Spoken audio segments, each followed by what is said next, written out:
राम राम।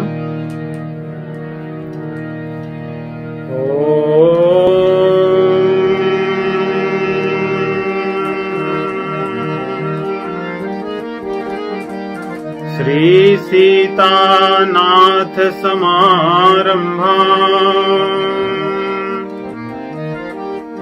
श्री रामानंदार्य मध्यमा अस्मदाचार्य पर्यन्ताम् वन्दे श्री गुरु परम्पराम्। बंदौ तुलसी के चरण जिनकीन्हो जग काज, कलि समुद्र बूढ़त लख्यो प्रगट्यो सप्त जहाज।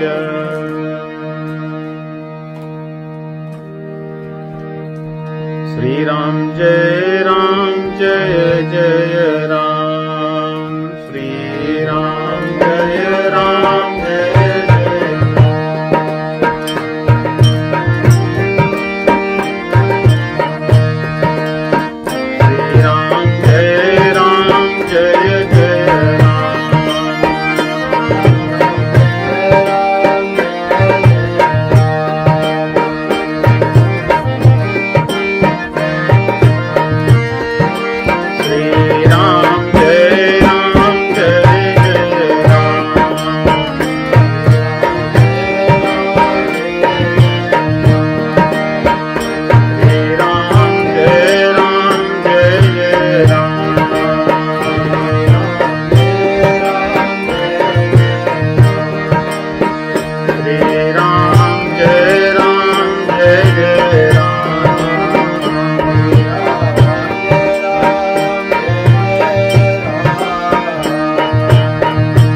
जय लक्ष्मण जय जय हनुमान,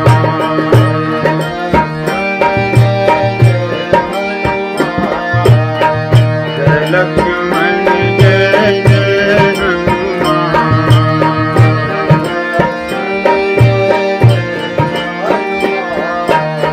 श्री राम जय जय राम।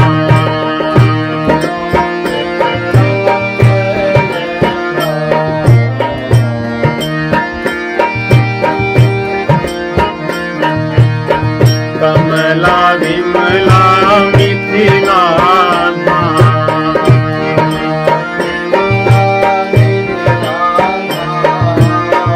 कमला विमला मिथिला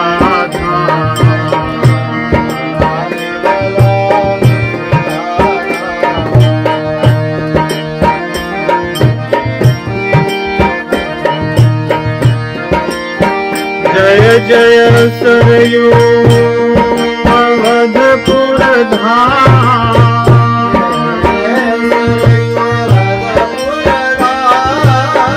जय जय सरयू अवधपुर धाम।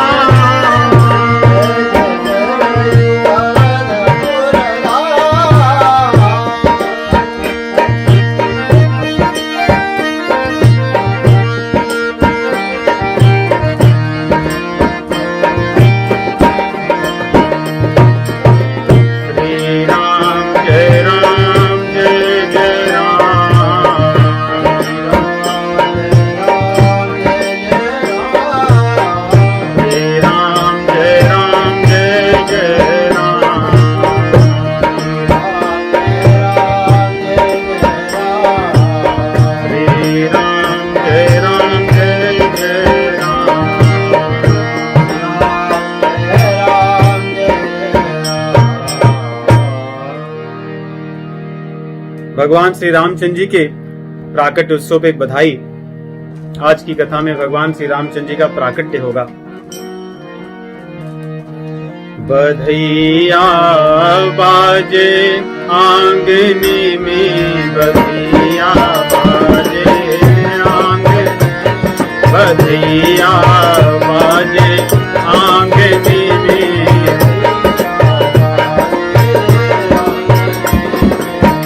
आज अवधपुर राघव प्रगट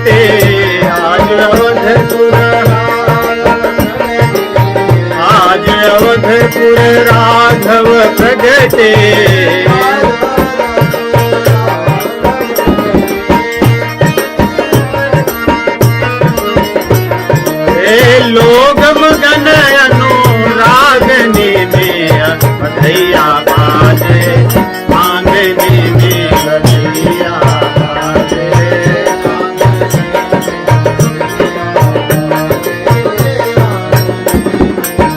राम भरत अरु लखन शत्रुघ्न,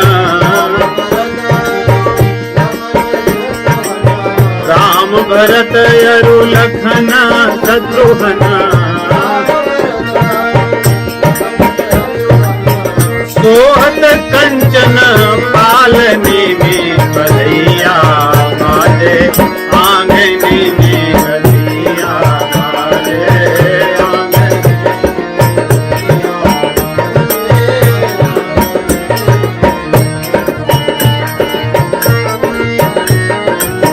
कौसल्या कई सुमित्रा, कौसल्या कई सुमित्रा,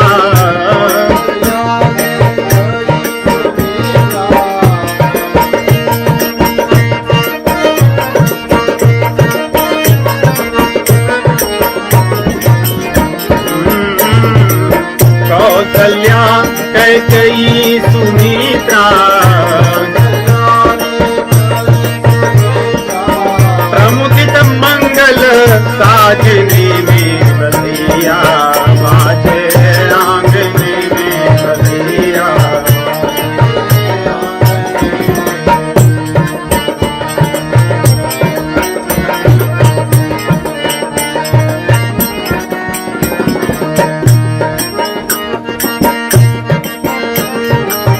राजा दशरथ नाचई गाँव ही अवध लुगाई, नाचई गाँव ही अवध लुगाई,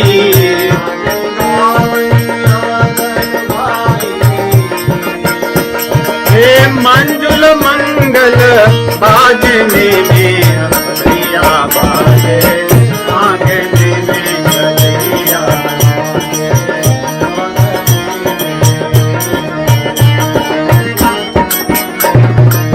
राजा दशरथ रतन लुटावे, राजा दशरथ रतन लुटावे,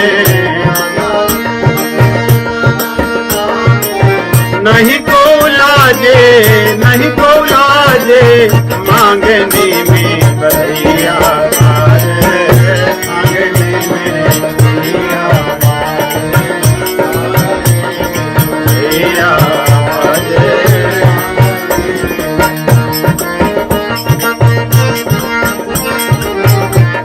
इसमें, इस बधाई में गुरुदेव भगवान भी अपनी तरफ से मांग रहे हैं, क्योंकि कोई लजा नहीं रहा है मांगने में, वे भी मांग रहे हैं। गुरुवर राम भगति बर मांगत, गुरुवर राम भगति बर मांगत, गुरुवर राम भगति बर मांगत,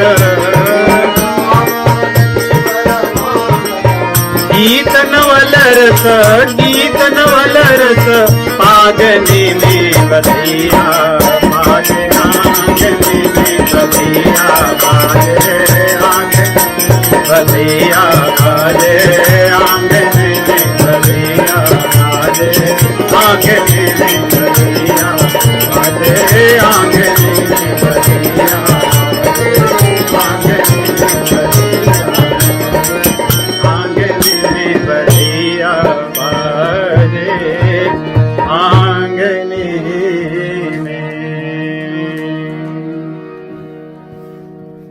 बहुत ही सुंदर अवसर हम सभी के लिए।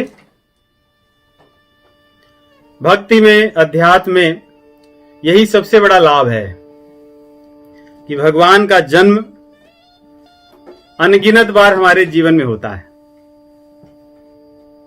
वैसे लोग संसार में तो गाते हैं कि तुम जियो हजारों साल या ऐसे कुछ गाते हैं ना, लेकिन क्या वो संभव होता है?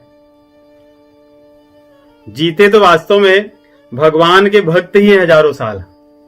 कहते हैं कि जो भक्त होता है वो मरता नहीं, वो शरीर छोड़ता है जीने के लिए, शरीर छोड़ने के बाद भी वो जीता है। इसलिए जिस दिन वो परम धाम को गमन करता है उस दिन भी लोग नाचते गाते बजाते और उत्सव करते हैं, क्योंकि वो मरता नहीं। वैसे ही भगवान का जन्मोत्सव वर्ष में एक ही बार नहीं, हमारी इच्छा अनुसार, हमारी भावना अनुसार और अनेक अवसरों पर भगवान प्रकट होते हैं। तो आज हमारे इस रामचरितमानस के कथा गंगा प्रवाह में बालकांड की कथा में भगवान श्री रामचंद्र जी के जन्म महोत्सव का प्रकरण आया है। बहुत प्रसन्नता की बात है कि आप सभी इतने सज धज कर इसमें सहभागी हो रहे हैं, अपने अपने घरों में मिठाइयां बनाए हैं और भगवान को भोग रूप में, और हम सभी को अवसर मिले कि हम अच्छा समय आए और सभी को बांट सकें। तो चलिए देखते हैं कि गोस्वामी जी किस प्रकार भगवान श्री रामचंद्र जी के प्राकट्य उत्सव को इन चौपाइयों में बांधते हैं। कहते हैं कि जब ब्रह्मा जी की अगुवाई में सभी देवता स्तुति करके जाने लगे, या जैसे उनकी स्तुति पूरी हुई, स्वयं आकाशवाणी हुई और भगवान ने कहा कि हे देवताओं, आप डरिए मत, मैं आऊंगा। इसीलिए तो गए थे, यही सुनने के लिए। भगवान प्रकट होकर के ये नहीं कहे कि मैं आऊंगा, पहले उन्होंने कहा कि डरो मत। यही भगवान का प्रेम है कि जिस चीज की जब हमें आवश्यकता होती है, भगवान उस समय वो चीज हमें देते हैं। कई बार हमें लगता है कि हमारे साथ ही ऐसा क्यों होता है, जबकि हम भगवान की भक्ति में लगे हैं, भगवत चरण कमल का अनुसरण या आश्रय लिए हैं, फिर भी परंतु भगवान अपने भक्तों को जब जिस चीज की आवश्यकता होती है उसको देते हैं उस समय। यहां पर देवताओं को भय है रावण से, इसलिए भगवान ने सबसे पहले कहा जनि डर पहु सुर सिद्ध मुनि सिद्ध सुरेशा। हे मुनियों, हे सिद्धों, हे सुरेश, हे इंद्र और सभी देवता, आप डरिए मत, क्योंकि तुम्हारे लिए मैं मानव शरीर धारण करूंगा। मैं नहीं करता धारण, लेकिन तुम्हारे लिए करूंगा। परित्राणाय साधूनाम, भक्तों के परित्राण के लिए, उनके आनंद के लिए भगवान मनुष्य शरीर या जो भी संसार में जिस रूप में प्रकट होते हैं, केवल भक्तों के लिए आते हैं। और जीवन में जब बहुत अधिक कष्ट बढ़ जाता है, तब भगवान हमारे जीवन में प्रकट होते हैं किसी न किसी रूप में। यहां पर तो भगवान श्री रामचंद्र रूप में प्रकट होंगे, परंतु भक्तों के जीवन में भगवान भले धनुष बाण धारण करके हमें न दिखें कि प्रकट हुए हैं, परंतु किसी न किसी स्वरूप में रूप में प्रकट होते ही हैं अपने भक्तों के दुख को दूर करने के लिए, उनके जीवन में आनंद वर्धन करने के लिए। तो भगवान देखिए, आकाशवाणी कहती है जनि डर बहु मुनि सिद्ध सुरेशा, महिला हरि नरवेशा।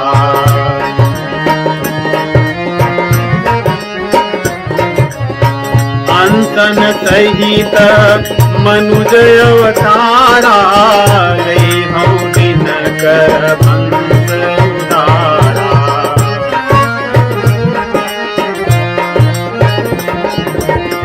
कश्यप अतिथि महातप कीन्हा, दिन कहूँ मैं कौरव बर दीन्हा।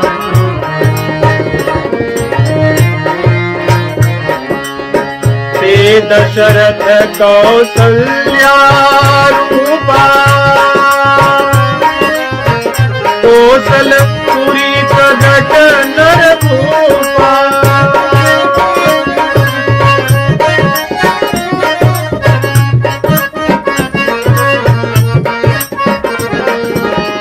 इनके गृह अवतरी हम जाई, प्रभु कुल तिलक सोचारि भाई।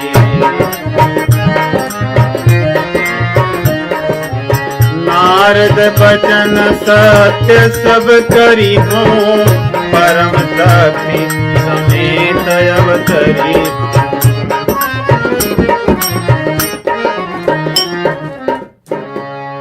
यहां पर भगवान कहते हैं 4 बार अवतार लेने की बात करते हैं।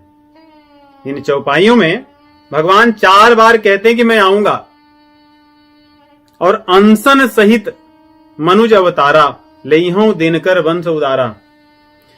भगवान श्री रामचंद्र जी के अवतार में बड़ी विशेष बात है। भगवान अपने अंशों सहित तो आते ही हैं 4 स्वरूप में, राम लक्ष्मण भरत शत्रुघ्न। वास्तव में ये विष्णु ही हैं। परात्पर परब्रह्म भगवान श्री राम वैकुंठ में रहने वाले जो विष्णु हैं वो लक्ष्मण, और क्षीरोदकशाही जो विष्णु हैं वो भरत, और कण कण में अणुओं में विद्यमान जो विष्णु हैं वो शत्रुघ्न जी। यहां भगवान कहते हैं अनशन सहित मनुज अवतारा, लेहूं दिनकर वंश उदारा। दूसरी विशेष बात इस राम अवतार में यह है कि सोचिए, भगवान अधिकतर ब्राह्मणों के घर जन्मते हैं। अधिक धनवान या बड़े बड़े राजाओं के यहां भगवान का अवतार उतना नहीं होता, और वो भी इस स्वरूप में। सोचिए, इस क्षत्रिय कुल में राजा के घर भगवान जन्मते हैं।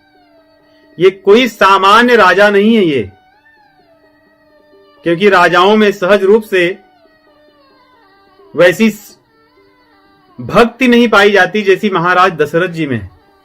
आगे गोस्वामी जी लिखेंगे।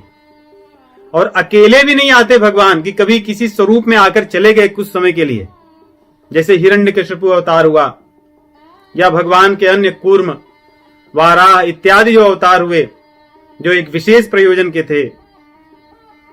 यहां पर भगवान तो और बहुत से स्थान पर आ सकते थे, परंतु महाराज दशरथ राजा थे, परंतु उनके गुण कैसे रहे होंगे जिस पर रीझ कर भगवान को उनके यहां आना पड़ा, और अकेले नहीं, अनशन सहित मनुज अवतारा।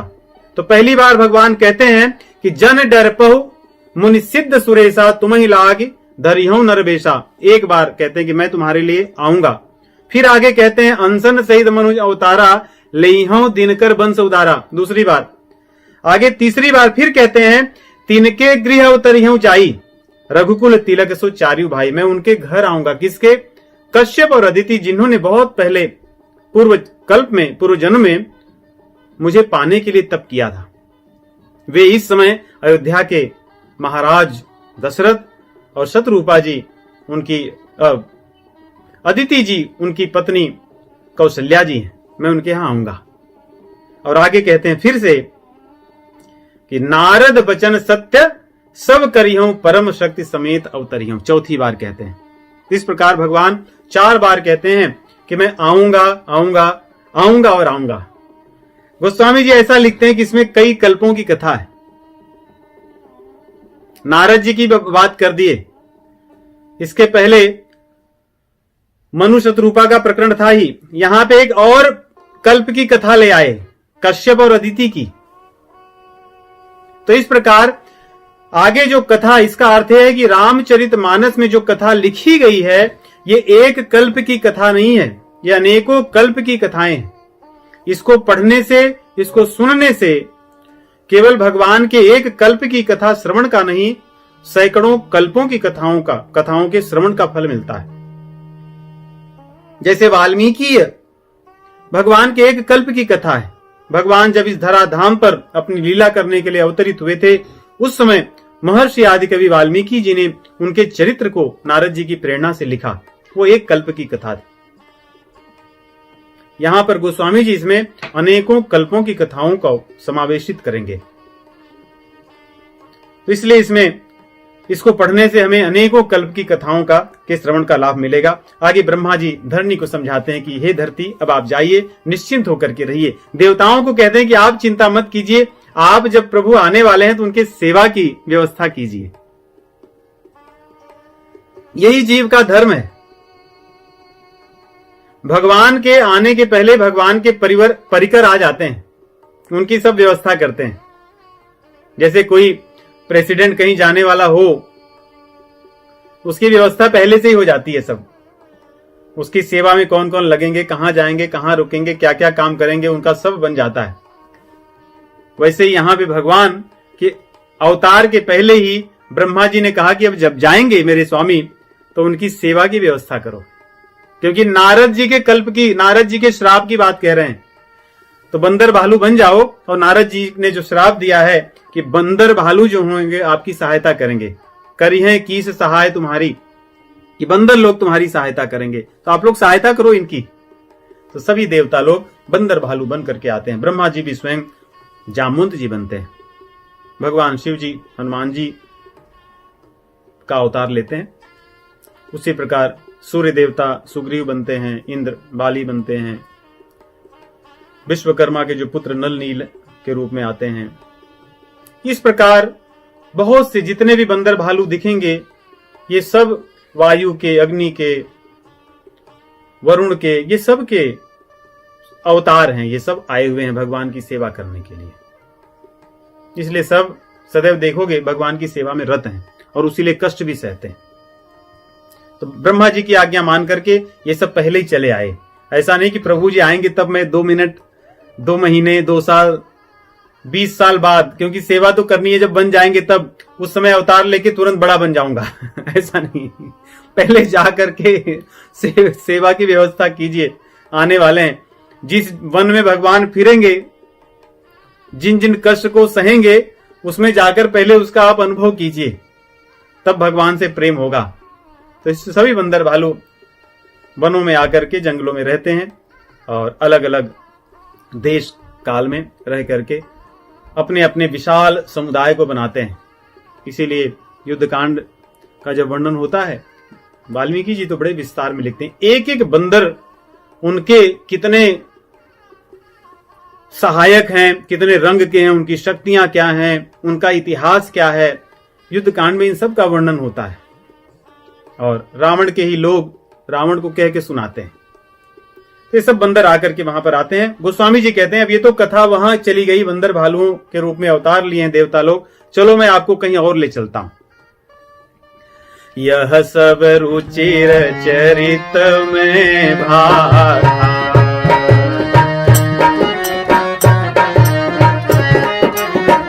अब सो सुनहूं जो बीच ही राखा। अब जिस कथा को मैं बीच में छोड़ दिया था उसको सुनिए। कौन सी कथा थी? मनु शत्रुपा की कथा के बाद यहां आए थे, प्रताप भानु की कथा के बाद आए थे, या भगवान शिव जी जब आरंभ किए थे, भगवान का अवतार होता है, वो वाली कथा। अवधपुरी रघुकुल मनि रावो, वेद विदित ते दशरथ नाऊ।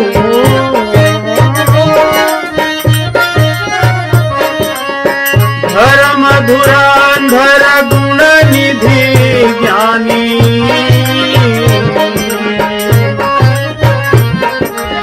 हृदय भगति मति सारंग पानी।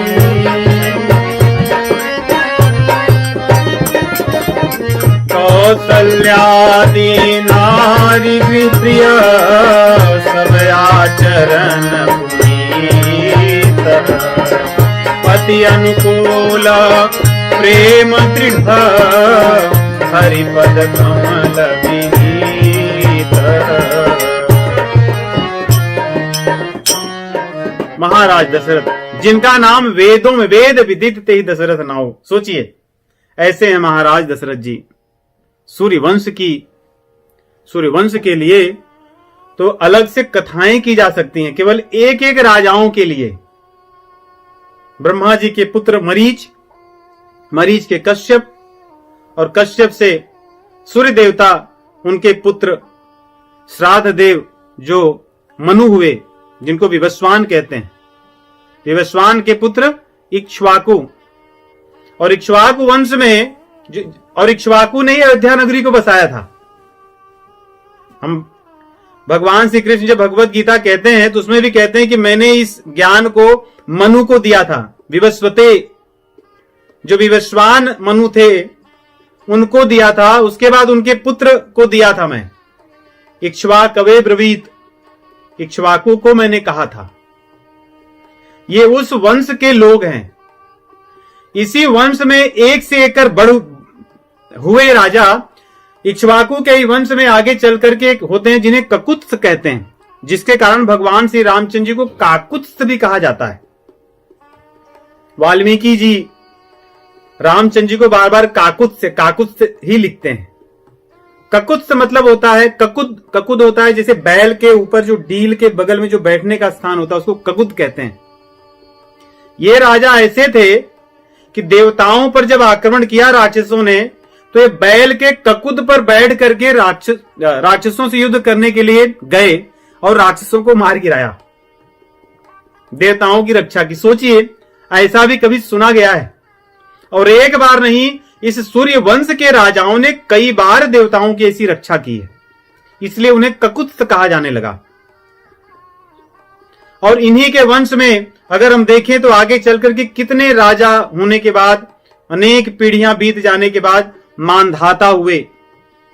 मानधाता और हरिश्चंद्र उसी वंश में हुए। राजा दिलीप, रघु, त्रिशंकु का नाम आप सुने होंगे, जिन्होंने विश्वामित्र के यज्ञ के कारण उन्होंने अपना अलग से ही स्वर्ग लोक प्राप्त किया था। मतलब इन राजाओं के ऐश्वर्य का और इनकी कीर्ति का वर्णन क्या किया जा सकता है।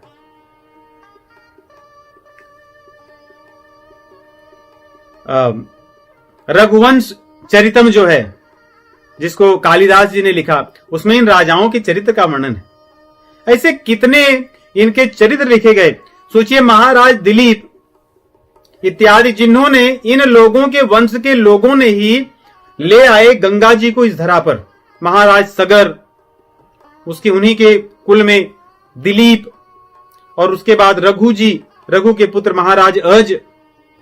महाराज अज और उनकी पत्नी इंदुमती, इन्हीं के पुत्र महाराज दशरथ जी हैं, अयोध्या के नरेश।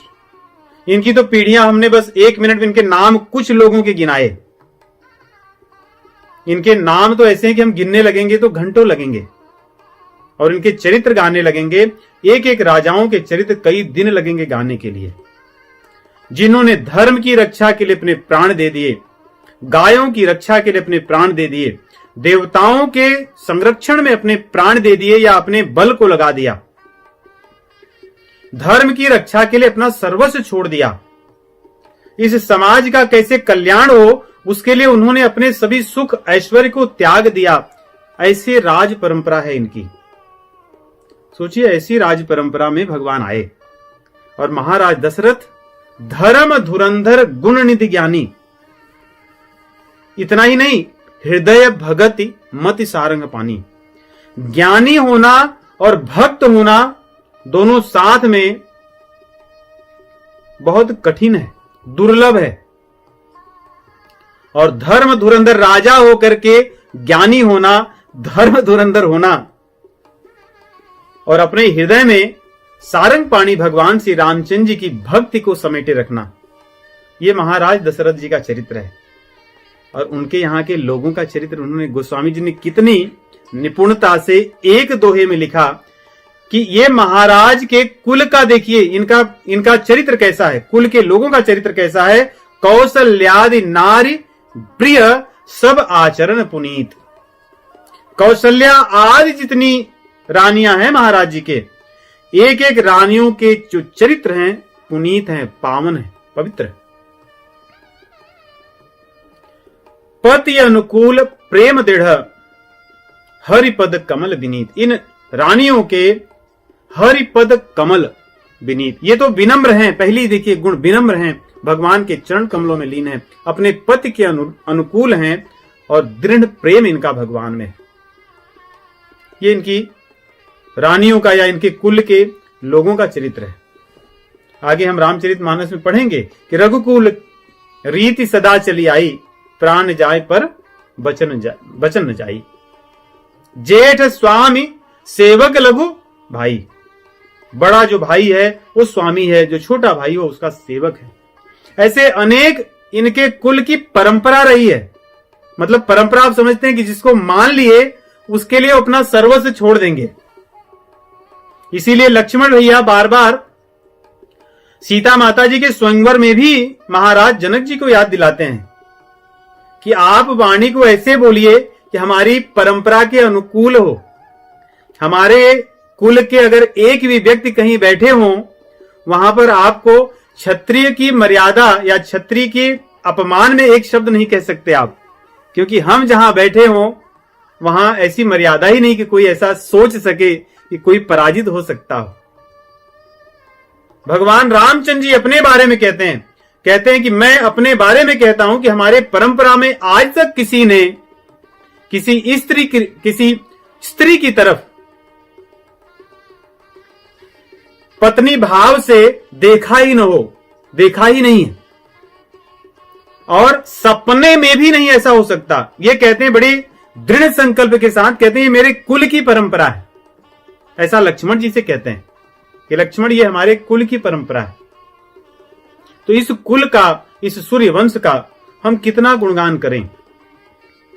इस सूर्यवंश ने इस पूरी पृथ्वी पर, इस भूमंडल पर धर्म को स्थापित किया, और उसी कुल में, उसी सूर्यवंश में भगवान श्री रामचंद्र जी का प्रादुर्भाव होता है। एक बार महाराज दशरथ जी बड़े दुखी हुए। 60,000 वर्ष की उनकी अवस्था है। उस समय लोग, उस युग में 1-1 लाख वर्ष जिया करते थे। महाराज दशरथ जी के मन में बड़ा दुख हुआ कि अब मेरा चौथापन शुरू होगा, कुछ हजार वर्षों के बाद मेरी संतान नहीं, मेरी इस प्रजा का पालन कौन करेगा? सर्वत्र राक्षसों का बोलबाला है, मेरी इस नगरी की रक्षा कौन करेगा?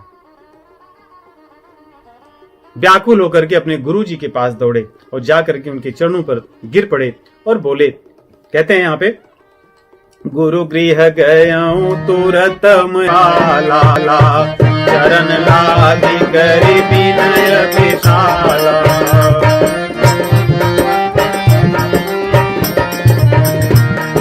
बहुत दुखी होकर के उनके चरण पर गिर पड़ के अपनी विनती किए।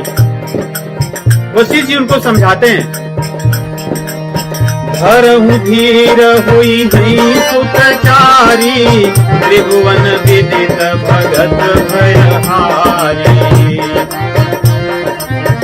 महाराज 4 पुत्र आपके यहाँ होंगे, एक की चिंता क्यों करते हैं आप? और ये कोई सामान्य पुत्र नहीं होंगे। त्रिभुवन विदित भगत भयहारी, तीनों लोकों में जाने वाले होंगे ये, और ये भक्त होंगे। लक्ष्मण जी, भैया भरत और शत्रुघ्न भक्त ही तो हैं। और त्रिभुवन विदित भगवान श्री रामचंद्र जी कण कण में व्याप्त, भयहारी, भक्तों के भी भयहारी हैं और सबके भयहारी।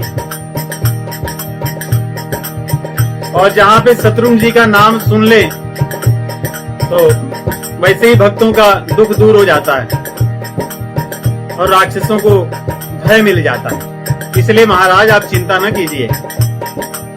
धर्म धीर हुई सुतचारी, धर्म धीर हुई सुत, त्रिभुवन विदित भगत भयहारी।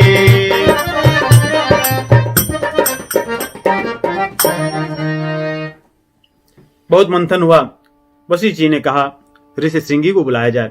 ऋषि श्रृंगी रोमपाद जो महाराज हैं अंग देश के, उनके ये दामाद हैं, जामाता हैं। उनकी जो गोद ली हुई जो पुत्री शांता हैं, महाराज दशरथ जी की बिटिया हैं। रोमपाद जी ने गोद लिया हुआ है और उनके पति ऋषिशृंगी मुनि हैं, जो विभांडक मुनि के पुत्र थे। कहें कि उनको बुलाइए। ऋषिशृंगी मुनि को बुलाया गया। उन्होंने पुत्र कामेश यज्ञ किया। वैसे तो कहते हैं कि अश्वमेध उन्होंने यज्ञ किया और उसके 1 वर्ष या कुछ वर्षों के पश्चात फिर उन्होंने पुत्र कामेश यज्ञ की। पुत्र कामेश यज्ञ के बाद अग्नि देवता स्वतः प्रकट हुए और उन्होंने चरु लेकर के आए, हविष्यान ले आए और बोले कि ये लीजिए। उसको उन्होंने महाराज दशरथ जी को दिया। महाराज दशरथ जी ले जाकर के अपनी रानियों में बांटते हैं। उन्होंने चरु का आधा भाग करके माता कौशल्या जी को, आधा जो बचा हुआ भाग था उसमें 2 भाग करके 1 भाग उन्होंने कैकेयी माता जी को दिया और जो बचा हुआ भाग था उसको 2 भाग करके कैकेयी जी और कौशल्या जी को दे करके कहा कि ये सुमित्रा जी को दे दीजिए। तीनों रानियों को जो हविष्यान बांट दिए और उसके समय आने पर भगवान श्री रामचंद्र जी उनके गर्भ में प्रकट हुए। गोस्वामी जी लिखते हैं, जा दीन ते हरि,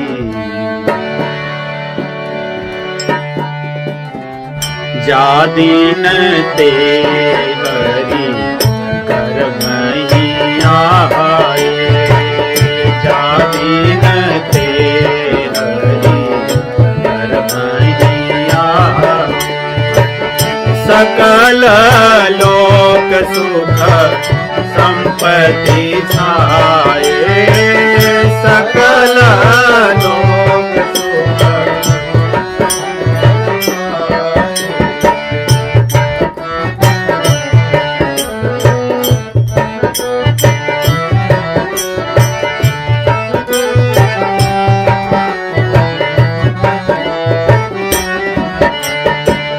नवमी तिथि मधु मास भूमिका, नवमी तिथि मधु शुक्ल पक्ष अभिजित हरि प्रीता, शुक्ल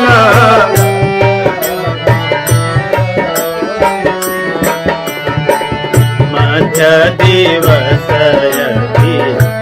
शीतल घामा, मध्य दिवस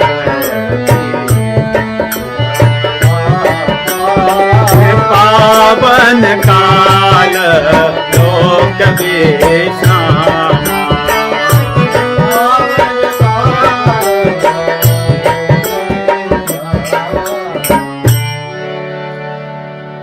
जा दिन ते हरि गर्भ ही आए, सकल लोक सुख संपत्ति छाए। भगवान श्री रामचंद्र जी जिस समय माता के गर्भ में अपने तेज से प्रकट हुए, उस दिन से ही सकल लोक सुख संपत्ति छाए, क्योंकि तब से ही जो राक्षसों की शक्तियां थी वो अपने आप संकुचित होने लगी और जो दैवीय संपदा थी त्रिभुवन में बढ़ने लगी। इसीलिए सर्वत्र सुख संपत्ति छा गई सभी लोकों में। जो ग्रह थे, योग थे, ये सभी अनुकूल हो गए अपना अपना नाम या अपने अपने जीवन को धन्य करने के लिए, अपनी अपनी सेवा देने के लिए। सोचिए, भगवान जब प्रकट होंगे उस समय यदि कोई ग्रह प्रतिकूल होगा तो लोग उसको क्या कहेंगे कि ऐसा बांका है, ऐसा टेढ़ा है कि भगवान के आने पर भी नहीं सुधरा, इसने कोई सेवा नहीं की। क्योंकि भगवान, मान लो कोई एक ग्रह है, अगर वो टेढ़ी स्थिति में हो, भगवान का तो कुछ अमंगल होगा नहीं, तो फिर लोग उसको कहेंगे कि तेरा कोई प्रभाव ही नहीं है, तो टेढ़ा बांका था फिर भी भगवान के ऊपर कुछ प्रभाव नहीं हुआ। इसलिए उसने उस समय अपनी स्थिति को अच्छी कर ली कि देखो, मैं उस समय स्थिति इनकी अच्छी थी, मेरी अच्छी थी, इसलिए सब कुछ अच्छा हुआ। तो एक तो अपनी मर्यादा बचाने के लिए, दूसरी अपनी सेवा कर देने के लिए कि मेरी सेवा भगवान के प्रति हो जाए। इसलिए हमारे भीतर जैसे भी गुण हो, हमारी जैसी भी स्थिति हो, हमारा भाव सदैव सेवा का ही हो। हम सदैव अपने दुर्गुणों को छिपाकर भी तो हम भगवान की सेवा कर सकते हैं। जब भगवान वन अपनी वन लीला करते हैं, जो आदिवासी कहते हैं प्रभु मेरी सेवा यही है कि हम आपके अन्न वस्त्र न चुरा लें, नहीं चुराते, आपको ऐसे कोई कष्ट नहीं देते, यही हमारी सेवा है, क्योंकि आपके सामने हमारे दुर्गुण छिप जाएं, हम अपने बुरे काम नहीं करते। वैसे ही हम तो दुर्गुणों से भरे हैं, अपने इन दुर्गुणों को भगवान की सेवा में न लगाएं, छोड़ दें भगवान के लिए, बस इतना ही सेवा है, ये भी बड़ी सेवा है। तो कहते हैं कि भगवान के आने का जब समय हुआ तो योग, लग्न, ग्रह, वार और तिथि, ये जो 5 होते हैं, ये पांचों अनुकूल हो गए और भगवान श्री रामचंद्र जी 9वीं तिथि मधुमास पुनीता, पावन जो महीना है मधुमास, चैत्र मास शुक्ल पक्ष के 9वीं के दिन भगवान प्रकट होते हैं। मध्य दिवस अति शीत न घामा, मध्याह्न काल में अभिजित मुहूर्त में भगवान प्रकट होते हैं और संपूर्ण लोक में विश्राम आनंद आ गया। विश्राम अर्थात होता है विशेष रूप से राम जब हमारे जीवन में आ जाएं। आराम का अर्थ होता है हमारे जीवन में रामचंद्र जी जब सदैव रहें, वही आराम है। सदैव रामचंद्र जी जीवन में हो हमारे, तो कहते हैं कि पावन काल लोक विश्रामा, संपूर्ण लोक में राम जी विशेष रूप से प्रकट हो गए और बहुत सुंदर वातावरण सर्वत्र हो गया। ऋतुएं जो थी वो बड़ी आनंददायक हो गईं, जो वृक्ष थे फलों से लद गए, जो वायु थी वो मंद होकर के धीरे धीमी धीमी गति से बहने लगी, जिससे आनंद प्राप्त हो। नदियां अपने सहज रूप में कलकल करती हुई बहने लगी। इस प्रकार जब सर्वत्र पूरी प्रकृति में देखे कि सब कुछ अनुकूल हो गया है, तो ब्रह्मा जी ने सोचा, सो अवसर बिरंची जब जाना, चले सकल सुर साज विमाना। ब्रह्मा जी सोचे कि सब कुछ बढ़िया लग रहा है, मुझे लग रहा है कि भगवान आ गए, लक्षण तो ये दिख रहा है। उन्होंने देवताओं को कहा कि भैया चलो। बोले कहां? बोले चलिए बधाई देने के लिए अयोध्या में पहुंचते हैं। सभी लोग देवता जो आए थे उन्होंने भगवान की स्तुति की, पुष्प वर्षा की, नृत्य किया, गीत गाए और उसके बाद अपने अपने धाम को चले गए। यहाँ पर भगवान श्री रामचंद्र जी प्रकट हुए हैं माता कौशल्या के सामने, क्योंकि भगवान सामान्य जीवों की तरह गर्भ से नहीं जन्म लेते, केवल अपनी लीला मात्र दिखाते हैं। भगवान कौशल्या माता जी के सामने साक्षात श्री रामचंद्र जी प्रकट हुए, अपने हाथ में धनुष बाण लिए खड़े हैं बड़े से। अब सोचिए, उनको देख करके कौशल्या माता जी सोचती कि प्रभु, अगर किसी को कहूंगा कि मेरे पुत्र, कहूंगी मैं कि मेरे पुत्र पैदा हुए हैं, लोग कहेंगे कि पागल हो गई हो क्या ये साक्षात इतना बड़ा धनुष बाण लिए आपके पुत्र हैं और ऐसे पैदा हो गए, क्यों झूठ बोलती हो? तो मेरी क्या रह जाएगी, मैं क्या कहूंगी? आप ऐसे रहिए कि मेरी भी लाज बच जाए, क्योंकि कौशल्या जी को और महाराज दशरथ जी को, दोनों जन को पता है कि मेरे यहां साक्षात भगवान प्रकट हुए हैं। भगवान की कृपा से उन्हें पता है, इसलिए माता यहां पे स्तुति में कहती हैं कि आप प्रकट तो हो गए मुझ पर कृपा करने के लिए, लेकिन मैं जब जा जाके सबको कहूंगी तो लोग मेरे ऊपर हंसेंगे। मम उदर सुबासी अति उपहासी, कि मेरे उदर में वो थे। मम उदर सुबासी यह उपहासी, सुनत धीर मति थिर न रहे, कि लोग हंसेंगे कि ये इनके कोख में थे, ये जन्म लिए। कौशल्या झूठ कह रही हैं, इसलिए प्रभु आप लीला ऐसी कीजिए कि मेरी भी बात रह जाए और मुझे सेवा का अवसर भी मिले, नहीं तो मैं जो आपकी बाल लीला है उससे वंचित रह जाऊंगी। तो हम गाएंगे इस स्तुति को, बड़ी सुंदर है। भय प्रगट कृपाला दीन दयाला, भय प्रगट कृपाला दीन दयाला, कौशल्या हितकारी, हर्षित महतारी मनहारी, अद्भुत रूप धारी, लोचन अभिरामा तनु घन श्यामा, हृदयायुध गुणधारी, भूषण बनमाला नयन विशाला, शोभा से मुखधारी, कह तुई कर जोरी अस्तुति तोरी, के विधि करम अनंता माया। ज्ञाना गीतयमाना वेद पुराण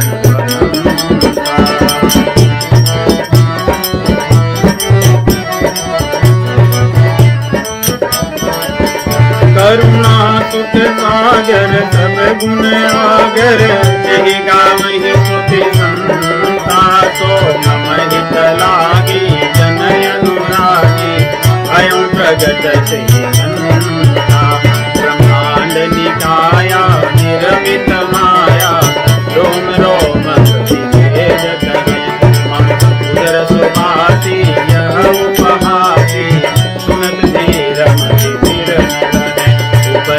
जब ज्ञाना प्रभु मुस्काना चरित बहुत दीन चले कई कथा सुनाई मातु सुनाई इस प्रकार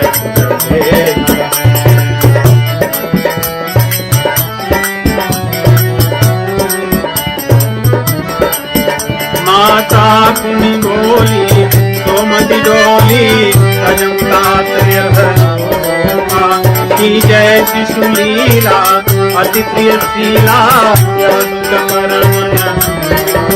सुनी भजन सुनाना रोन खाना कोई बालक सुरभूषा यह चरित जगावहि हरिपद पावहि तेन परहि भवभूषा विप्रदेव सुर संसहिता दीन मनुज अवतार निवेक्षा निर्मित तनु माया गुण गोपाल। तो भगवान श्री रामचंद्र जी के प्राकट्य होता है। गोस्वामी जी छंद में बड़ी सुंदर बातें लिखते हैं। कुछ कुछ चीजें हम देखेंगे।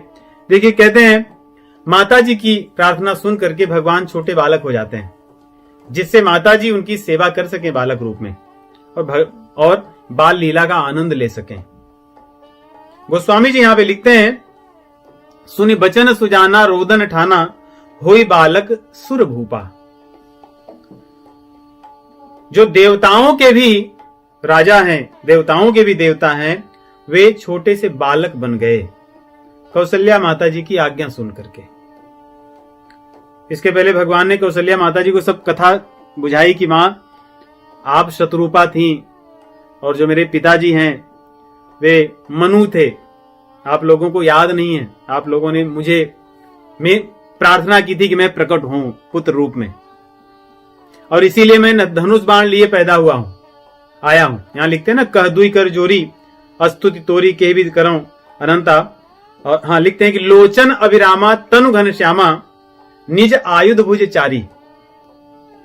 जो आयुध है भगवान का, वो भुजा पर चरण करते हुए अर्थात अपने धनुष बाण से खेलते हुए भगवान प्रकट हुए, अपने धनुष बाण को लिए प्रकट हुए। तो यहां पे गोस्वामी जी लिखते हैं, यह चरित जे गावहि हरिपद पावहि तेन परहि भवकूपा। भवसागर नहीं कहते, भवकूप कहते हैं। समुद्र में से निकलना आसान होता है, लेकिन कूप में से निकलना और कठिन होता है। कूप, कुआं, उसमें से निकलना कठिन होता है, परंतु भगवान के अवतार की कथा सुन करके भगवान को अपने हृदय में यदि हम प्रकट कर लें अपनी भक्ति से, अपने प्रेम से, तो हम भवकूप से तर जाएंगे। भगवान भगवत गीता में भी यही कहते हैं कि जन्म कर्म च मे दिव्यम एवं यो वेति तत्वतः त्यक्त्वा देहम पुनर्जन्म नयति मामेति सोर्जुना। कि मेरी जो जन्म की कथा को और मेरे कर्म की कथा को जो जान जाता है, वो व्यक्ति भवसागर से तर जाता है। भगवान के जन्म कर्म को जानना बड़ी बात है, नहीं? ये तो लगता बड़ा आसान है, ये तो लिखा है मैं जान गया। जानना अर्थात उसको मानना। क्या विश्वास होता है कि भगवान ऐसे प्रकट होते हैं? ये बात विश्वास हो तो। सब कुछ करने के बाद में भगवान कुछ नहीं करते, कोई जानता है? अगर ऐसा कोई जानता होता तो भगवान में दोष क्यों निकालता? क्योंकि जो करता होता है उसी में तो दोष हम निकालते हैं। जो आदमी किया है कोई काम, उसी में तो हमारी दोष बुद्धि जाती है कि ये किए हैं, ये गलत होगा, ये किए हैं, सही होगा।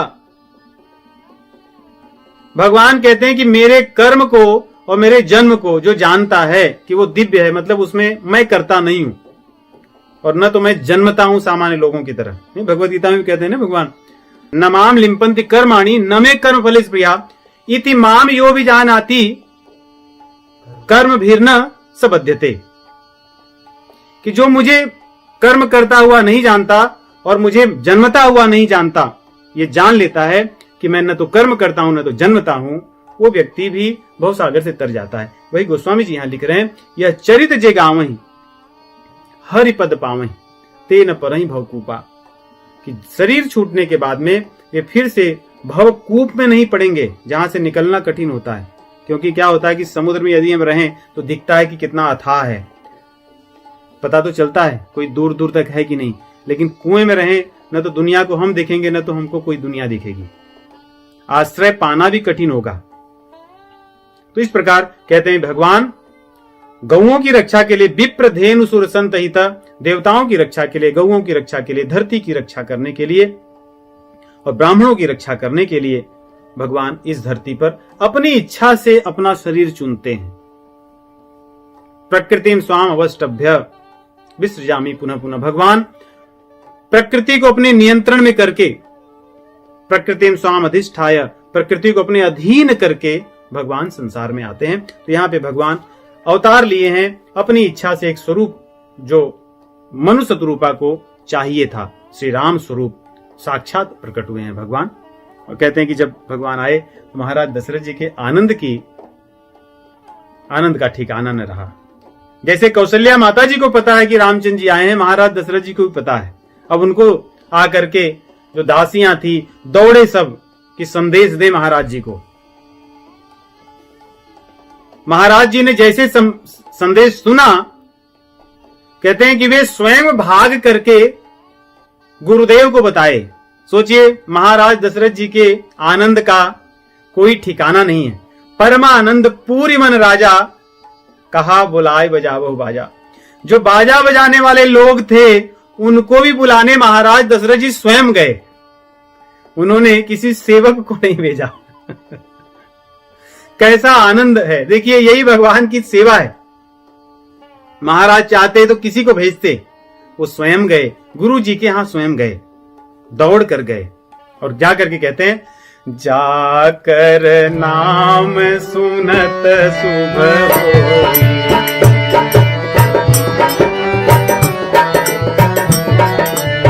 जाकर नाम सुनत शुभ होई,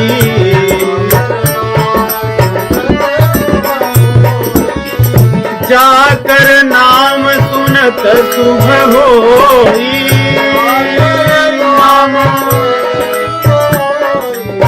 जाकर नाम सुनत शुभ होई,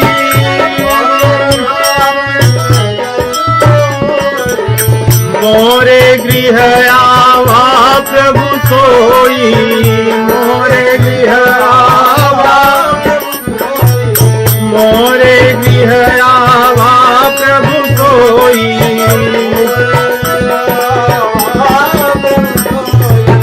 मोरे गृह आवा प्रभु सोई।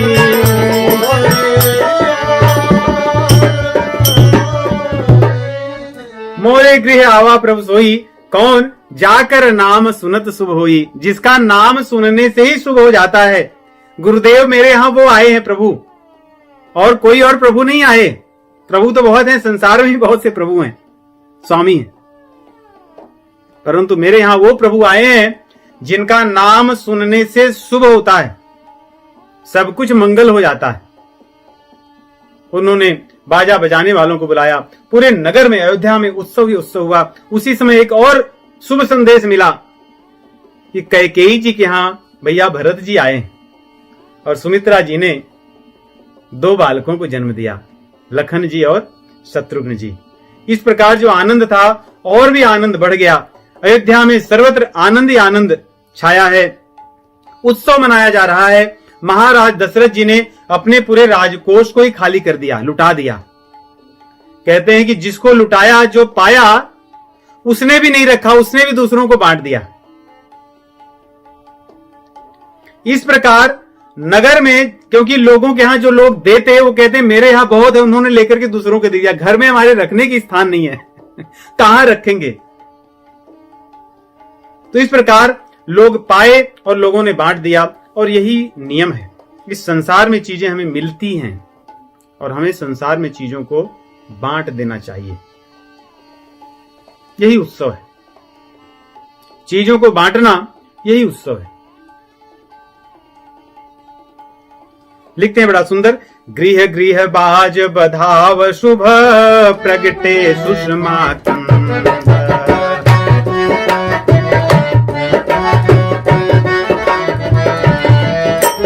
हर्षवंत सब जहां जहां नगर नारी किस प्रकार उत्सव मनाया जा रहा है देखिए। अवधपुरी सो है यही भांति प्रभु ही मिलन आई जनुराती। देखी भानु जन मन तक जानी तदपि बनी संध्या अनुमानी। अगर धूप बहु जनु अंधियारी उड़ई अबीर मन अरुणारी। मंदिर मणि समूह जनु तारा निप गिह कलश भवन वेद धुनि अति मृदु बानी जनु खग मुखर समय जनु सानी। कौतुक देखी पतंग भुलाना एक मास दे जातन जाना।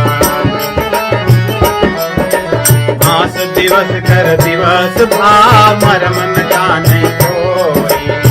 रथ समेत रविधा के ओ निशाकवन विधि होई। भगवान के जन्मोत्सव में सभी देवता तो आए ही थे, जो दिन के अधिष्ठात्र देवता हैं वे भी आए दर्शन करने के लिए। दिन के देवता हैं, रात के देवता हैं, संध्या हैं, ये सभी देवता हैं। हम भगवत गीता के जब 8वें अध्याय को पढ़ रहे थे, शुक्ले कृष्णे गति ये थे जगते शाश्वती मते, जो पढ़ रहे थे उसमें हमने देखा था किस प्रकार दिन के, रात्रि के, उत्तरायण के, दक्षिणायन के, कृष्ण पक्ष के, शुक्ल पक्ष के, ये सब देवता हैं। तो कह रहे हैं यहां पे दिन के देवता आए तो सर्वत्र उजाला उजाला था। दिन के देवता, रात्रि के देवता कभी साथ में नहीं रहते, लेकिन भगवान के दर्शन करने के लिए रात्रि की देवी भी आई कि मैं भी दर्शन करने आऊंगी। अब जब दोनों साथ में आए तो एक जगह दिन और एक जगह रात, जब दोनों साथ में आएंगे तो वहां संध्या होती है। तो लोगों के समझ में नहीं आ रहा था कि भाई ये दिन है कि रात है, क्योंकि दोनों साथ में आए, सब जगह सब कुछ आने, और रात्रि भी सब कुछ आने लगी कि मैं भी आई हूं और आप भी हैं यहां पे, क्योंकि दोनों साथ में कभी नहीं रहते। तो अयोध्या में सभी देवता, सभी अधिष्ठात्री देवता सभी विद्यमान हैं उस उत्सव में आनंद लेने के लिए, और सूर्य देवता भी स्वयं आए हैं।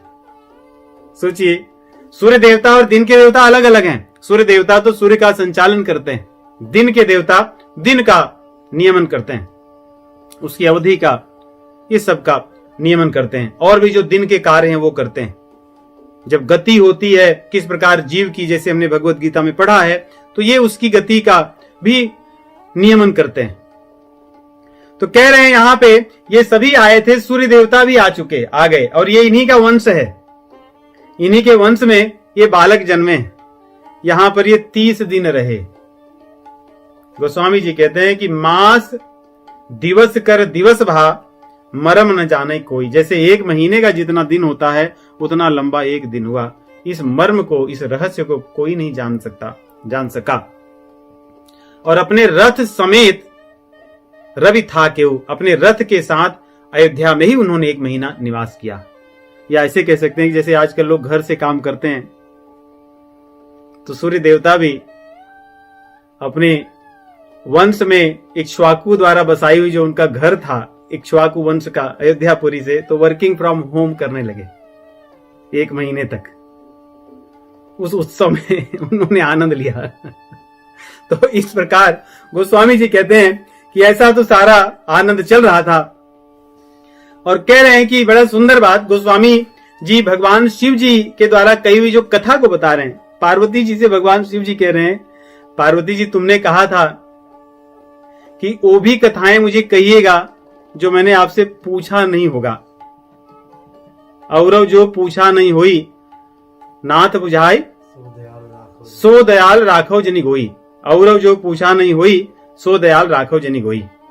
जो मैंने आपसे पूछा नहीं होगा उसको भी आप छिपाइएगा नहीं, कह दीजिएगा, क्योंकि हो सकता है मेरे प्रश्न न हो उतने। तो यहाँ पे भगवान शिव जी पार्वती जी के उस प्रश्न का सम्मान करते हुए उनको कुछ अपनी बातें बता रहे हैं। कह रहे हैं कि मैं भी चलो एक बात बताता हूं जो अभी तक तुमसे चोरी की थी मैंने, तुम्हें नहीं पता है।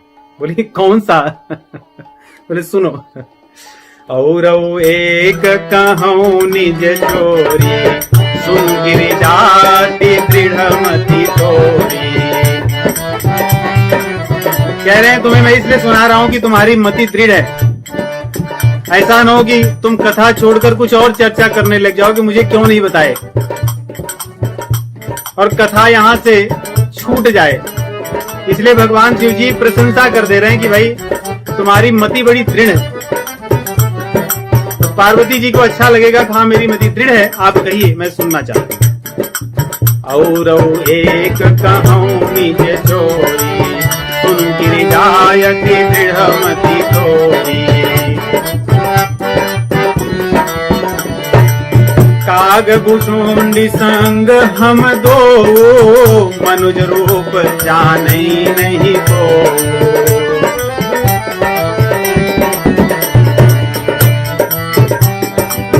परमानंद प्रेम सुख फूले, बीतिन फिरहि मगन मन भूले। यह शुभ चरित जान पै सोई, कृपा राम कई जा पर होई।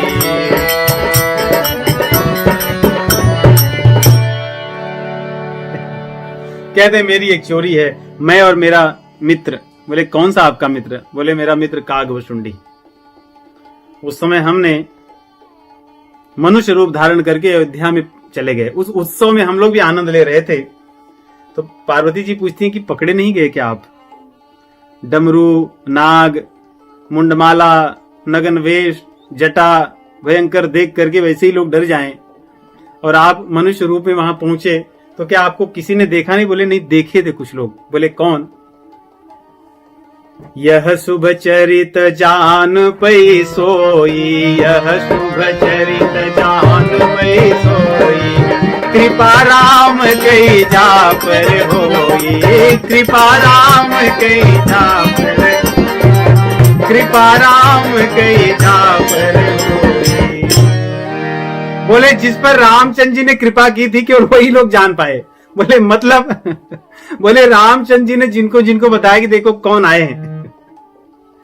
कि हम जब उत्सव मना रहे थे और रामचंद्र जी के पास भी जाते थे तो रामचंद्र जी कुछ लोगों को संकेत करते कि ये दोनों जो दिख रहे हैं ये कागभुषुंडी और शिव जी हैं।